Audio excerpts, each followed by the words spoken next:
During the whole of a dull, dark, and soundless day in the autumn of the year, when the clouds hung impressively low in the heavens, Norman had been passing, not alone, but with his trusty steed Hank, through the dreary tract of the country.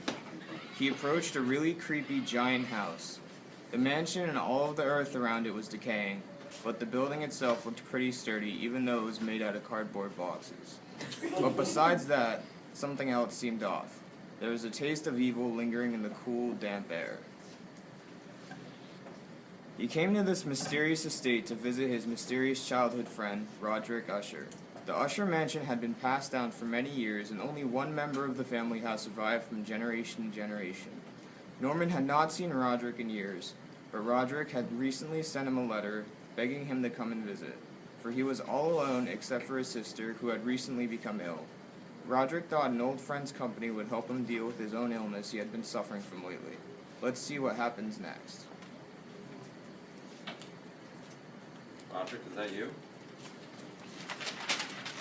Yes, it is I, Roderick Madeline Usher of the Usher clan. Hello, it's so nice to meet you. Norman, I'm so glad that you came. I can't tell you how hard it's been lately. He suffered from a morbid acuteness of the senses. The most insipid food alone was alone and durable. He could only wear garments of certain texture. The odors of all flowers were oppressive, and his eyes were tortured by even a faint light. Roderick was a shell of the man he once was. His health was visibly deteriorating, and his mental state was doing the same. They engaged in some small talk after all the years of not seeing each other. So, how are the wife and kids? I live here alone with my twin sister. Oh, sorry. Yes, me too. She's sick and has no control over her limbs. The doctors don't know what it is. She'll probably die soon, and she's not only the family left.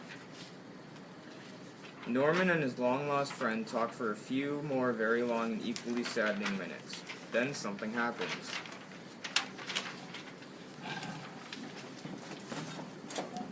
What was that? Did you see that? Yeah, that was probably just Madeline. She likes to get some exercise as she gains control over her body for a few minutes. Even with Roderick's reassurance that Madeline was just on a regular jog, Norman still couldn't overcome an inexplicable sense of dread. A few minutes pass, and then the family physician comes in with some news.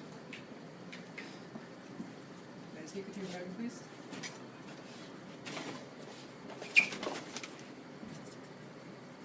Is everything okay? Well, it's just as expected. My sister has gone into another one of her disabling trances and become bedridden once again. Roderick was filling with rage. Because of his sensory disorder, he couldn't accept the love Norman is trying to give him. The only person he had stayed connected with over the years, Madeline, was moving further away from him by the hour. These factors, accompanied by a chemical imbalance in the brain and residing in a very spooky house, left Mr. Usher feeling rather gloomy and hollow. Now it's time for Norman to step up and do what he came here to do. Cheer up Roderick Usher.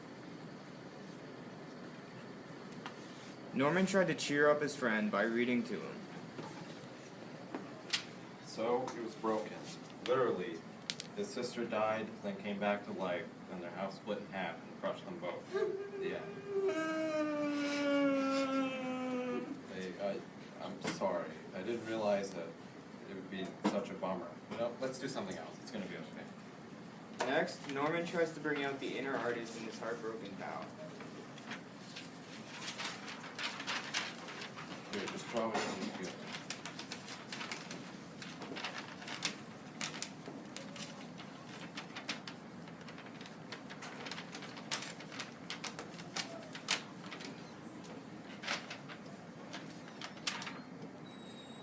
Yeah, maybe fine art's part you're calling. Finally, Norman tried to end his glum companion's blues by encouraging him to sing the blues. Here you go. I'm sorry if I scared you. I'm just trying to have a little fun. This one's called I'm So Sad, and I wrote it myself.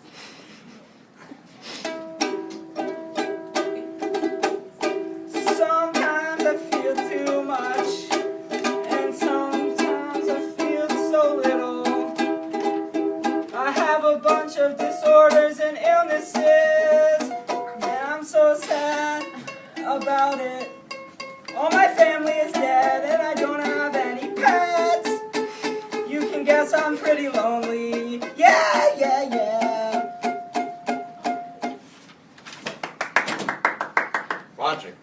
Roddy boy, that was amazing. Wow. I didn't know you could sing. I actually think I might feel a little better for once. Hello,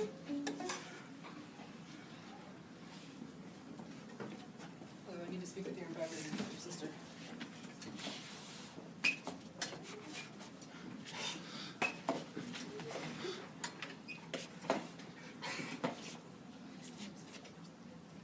Everything okay?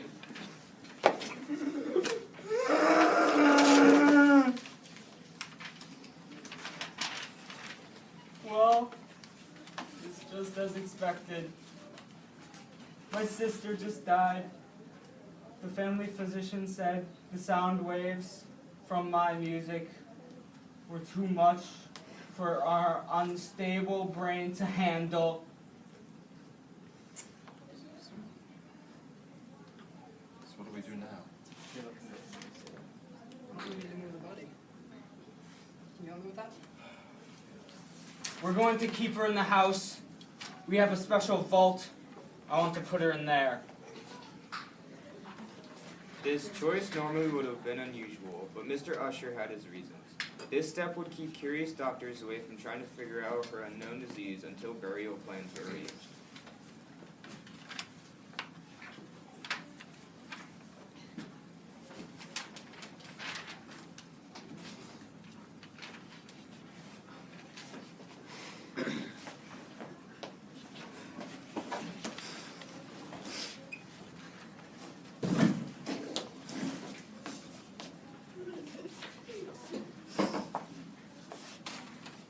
We shared a connection unlike any that I've ever had.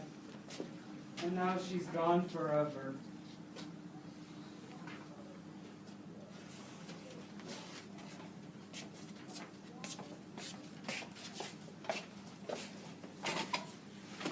Within the next few days, things started to get weird.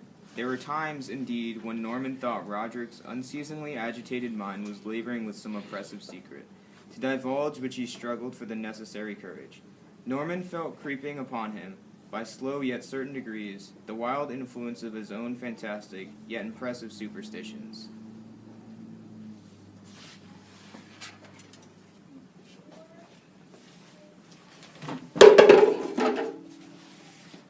Hello, is anybody there?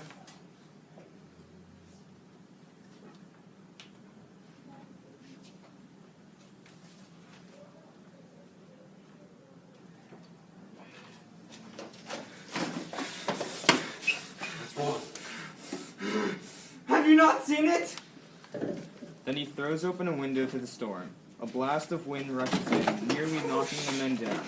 Outside they see low circles gusting into one another in the glow of the unearthly light from faintly luminous and distantly visible gaseous exhalation, which hung about and enshrouded the mansion. Sit down, sit down.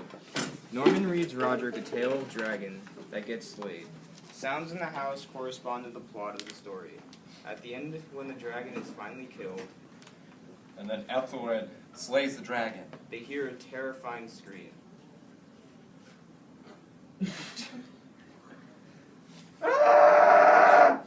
Norman continued reading a few more pages, trying to calm Roderick down until Roderick started mumbling things. Norman leaned in to try and understand what he was saying.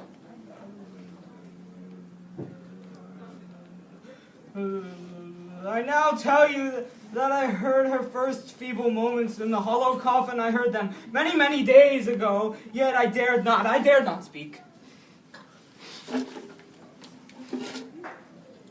Madman, I tell you that she stands now without the door.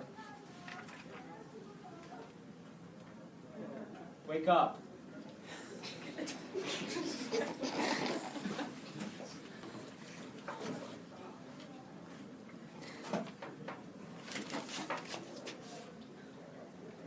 You fall on me and I die. Okay.